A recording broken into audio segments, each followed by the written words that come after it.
His Royal Highness Prince Philip passed away. There were lots and lots of stories about apparently, exactly his past, the things that apparently he shouldn't have done or did do, or relationships, friendships, that sort of stuff, that would be seen in incredibly bad taste.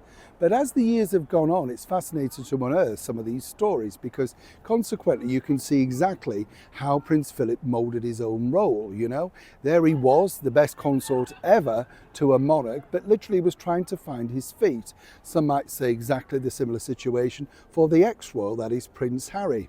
Now this particular story is fascinating as ever in itself because this gorgeous young woman, yes, well, apparently she ended up literally working in a shop, even after all that royal association. As ever, let me explain. To see you today, thank you so much as ever for your time. You're all right. Beautiful lush this is. Hyde Park, isn't it nice? But you think, doesn't it look wonderful at this time? I mean, all the trees, well, no, not like the Mamas and the Papas, all the leaves are brown, It's funny how song titles come to you, isn't it, when you just whirl round? But it is nice, isn't it, A little bit chilly here today, but, nonetheless, we're here having fun, aren't we? You were having fun? Why, what are you doing? The thing... Seriously, it's nice to have your company. It's always good to have a giggle, whatever. As I often say to people, try and find the funny thing in life. As you can imagine, if you spend time with me a lot, I just giggle at so many inappropriate things, but I can't help myself, That's the problem. Maybe that's why, of course, yes, well, it's good to be daft, isn't it? Nothing wrong with that, is there? Absolutely. Thank you anyway. We'll have another wave. You all right?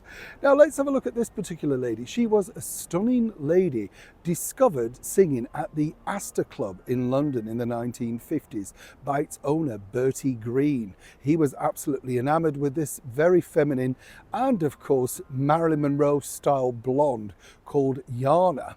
Now, Yana it's hard to explain. She was a little bit of everything, I suppose you might say, She sang, she danced, she was a commère, she could do comedy, all sorts of stuff. You had to be able to do a lot more then. What's the word? Soubrette, I think you might call her. That was the sort of phrase that people put her in. She then went from the Astor Club to being the regular singer at the Pigalle Club, which was seen as a really high move, of course, simply because when you think about the Astor Club, it was spectacular, and then of course the Pigalle was a little bit more central in the very heart of Piccadilly. Then what happened was a meeting which led to her star really rising and appearing on things like the Bob Hope Show and the Ed Sullivan Show. And it was all down to this man, that's right, the Duke of Edinburgh. Diana was born Pamela Gard on the 16th of February 1931 in Essex, but later the publicity team decided to say that she came from Cornwall. Nobody knows why. As a teenager, she became a hairdresser's assistant, then a fashion model at the Gabby Young Modelling Agency. As I say, her career really took off all thanks to the posh Astor Club, aged just 19. How she really came to prominence was, of course, a wonderful movie, The Cockleshell Heroes, which starred Sidney Taftler and Trevor Howard. Now, what was interesting here is, as you know, Lord Louis Mountbatten, alongside the Duke of Edinburgh, Prince Philip, assisted with some of the, well, shall we say, background information. What was interesting. And that's how he met Yana. Now, all thanks to being pictured with her at a premiere, and more importantly, allegedly going to see her in some of her nightclub appearances, this led to her having a massive breakthrough, not just here in the United Kingdom with her own show, which was called The Yana Show on BBC TV, but then she supported the military bases tour of Bob Hope, and then appeared, of course, singing as she did and looking stunning on the Ed Sullivan Show, which created an absolute phenomenon. Basically, she was, if you like, the updated version of, how shall we put this nicely, Lily Langtry with Edward VII.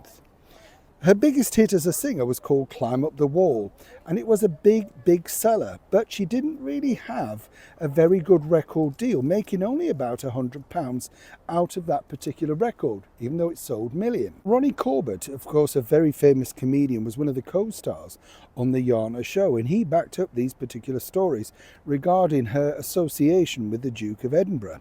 Of course, things went incredibly well. She was in and out of the newspapers as a sort of bad girl, blonde bombshell types, with alleged affairs with even, of course, the brilliant comedian and ukulele player George Formby. But of course, she denied a lot of this stuff. By the end of the 1950s, sadly, even her association with the royal known as the Duke of Edinburgh couldn't save her.